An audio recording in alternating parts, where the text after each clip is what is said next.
How's it going, everyone? Javita here with another feature introduction for 187. I've already done 4 feature introductions over pretty much all the major features, so be sure to check those out if you're interested in other 187 features. So simply put, as it stands right now, power coils are essentially the end game for crafters.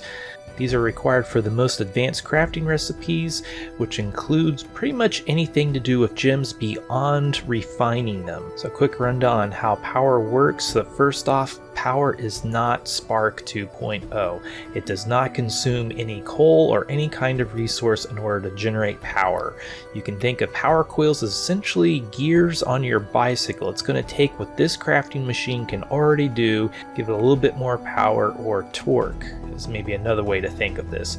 So by attaching this power coil, I no longer have to do anything with this power coil other than keep it repaired. It does not have a user interface or anything. Slightly annoying is that you cannot see the power coil's durability unless you break it and actually look at its durability bar here. But of course you can take a spanner and whack on it and see what you can do with it. So opening up here, this is a basic power coil. Each basic power coil provides 100 power. Once you get enough basic power coils, you can start crafting advanced power coils, which will provide 300 power each. So coming over here, let's explore a little bit on how to actually place these power coils. As you can see, I can't place these directly next to the machines. So there needs to be at least one air gap between the power coil and the crafting machine. So going over a few attachment rules, one power coil can only attach to one machine. So if a power coil has multiple options to connect to, it will always favor the option that's either to the north or to the west. So if I place this power coil right here, it will attach to the westmost machine. Come over to the other side, and again, it attaches to the westmost machine. However, if I complete this machine right here and replace this power coil, then the power coil will of course take the north option. Doesn't really matter where I put these, they always follow these basic rules. It goes to either north first. If there's nothing to the north, it will take the west and move down the list from there. So say if I wanted all of these adjacent power coils to power this workbench, one way around this behavior is to go ahead and remove at least one block, making this an invalid machine, and then all power coils that can connect to this machine will connect to it instead. You can come over here, replace the block, make it a valid machine. But as you can see, the power coils did not update their connection, at least until you break them. Also, you can take a chisel and rotate the power coils, however it has no effect on the connections. A few more notes is that it doesn't really matter how you place these. You can even put them on top and they'll form a connection. As you can see, if there's any blocks in the way, it'll actually break the blocks. And this even includes spark cords, so if you get your spark cord in the way, it will break them. So as you can see, you can place these in just about any configuration imaginable. I actually kind of like this on top type configuration. You of course could put these all along the sides or even the bottom. Not to mention you can make a different shaped crafting machine, and basically the possibilities are nearly limitless. I haven't fully tested it out, but I have a feeling the horizontal or vertical configuration for the crafting machine will allow for the maximum number of power coils. There is a limit to how many power coils you can attach to one machine, which is 24. So coming down here, this is what a crafting machine looks like with the maximum number of power coils. These are advanced power coils, so each one provides 300 power to this workbench. So while you can have a maximum of 7,200 power, the most power you will basically ever need is around 3,000. I've yet to find a recipe that requires more than this, but it could be out there somewhere. So obviously to be able to craft these advanced recipes, you will not be able to craft them with the basic coils alone, necessitating the advanced power coils. So as you imagine, crafting these suckers is a fairly involved process. The basic power coils are naturally a little bit easier to craft, but they will, as you see, require compact diamonds, iron furnace bases, and machined copper, as well as a fair amount of ancient tech components. Coming over to the advanced power coils, now you need refined diamonds, titanium furnace bases, and machined silver alloy, as well as ancient tech devices. So there's finally now a use for these ancient tech devices, and thankfully now we can use the atlases to find these things a little bit easier. So probably a better way to look at these recipes would be either as a bulk or mass craft. For basic power coils, you almost want to craft maybe the bare minimum of them so you can quickly get to the advanced power coils. So there's kind of two ways to go about this. You could splurge and go for the mass craft and get the maximum amount of efficiency. However, you really only need 15 of these things, or you could do 3 bulk crafts to get exactly the number that you need, and then start making the advanced power coils. So looking here, you can see that you're going to need upwards of 54 tech components for the basic, as well as the other ingredients. And for the advanced power coils, you'll need upwards of 108 tech components and 18 tech devices.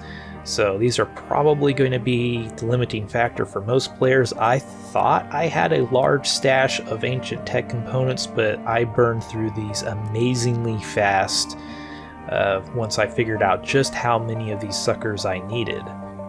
So while you'll need quite a few tech components and devices, keep in mind that the changes to drops and luck will make this a little bit easier.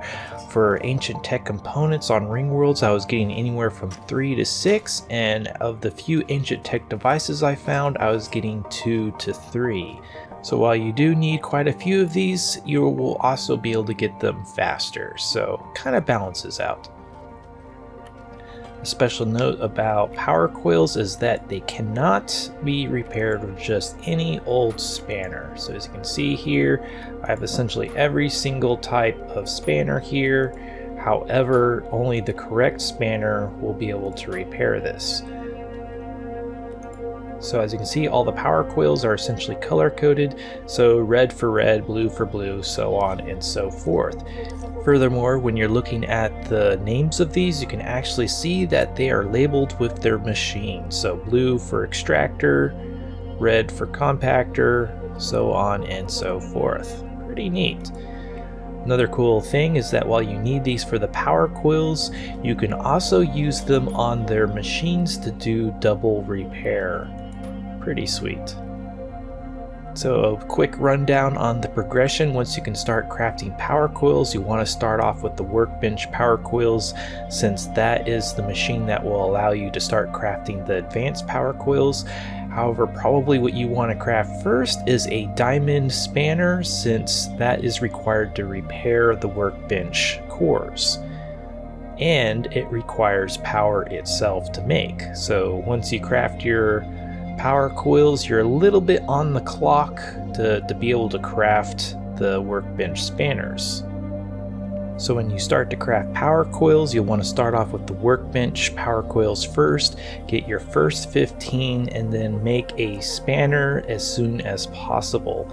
I have yet to actually wear one of these things out, but it would be a bit annoying having to craft new basic power coils just because you're unable to repair your broken ones. Of course, you could trade with other players to acquire these spanners ahead of time, but that is personal preference.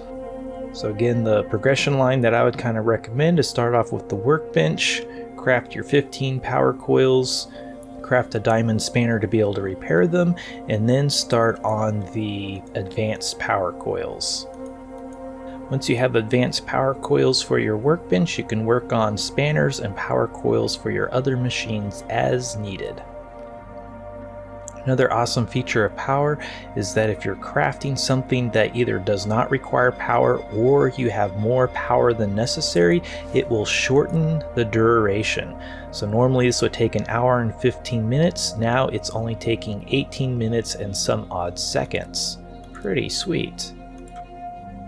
Cool feature about this that I suppose is actually quite necessary is that this effect is applied on the fly. So as you can see here, I have one advanced power coil, and that is giving me the maximum reduction in duration. If I remove this, then it pops back up to an hour and 13 minutes. You can plop the power cord back down, and now we're all the way back down to 17 minutes. So for things that actually require power itself, you will need more power coils to not only craft the item, but to get the maximum reduction in time. So roughly speaking, you can reduce your craft times by up to 70%. So theoretically, you could take these advanced power coils to a mass craft, which normally would take 12.5 hours.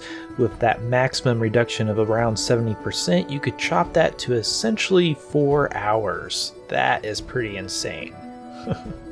So something that still needs to be tested is how the wear is distributed among the power coils. Is the wear divided evenly or unevenly? There does seem to be some spreading of wear among the power coils, but as you can see here, only 9 of my advanced power coils are damaged, whereas 14 are still in perfect condition. This could be from repairing them, but I don't believe I repaired 14 power coils, maybe just 2 to 3. So okay, so it's getting a little cramped in here. Obviously I need to expand my workshop by quite a bit. I do seem to recall players a while back on the forums requesting basically room filling machines to give their bigger builds more purpose. So I think they got their wish. But at any rate, I think that covers the power coils pretty well. This is Javita, thanks for watching. If you like this video, be sure to hit that like button, subscribe if you want to see more like this, and if there's anything you didn't like, please let me know down below. Until next time, peace.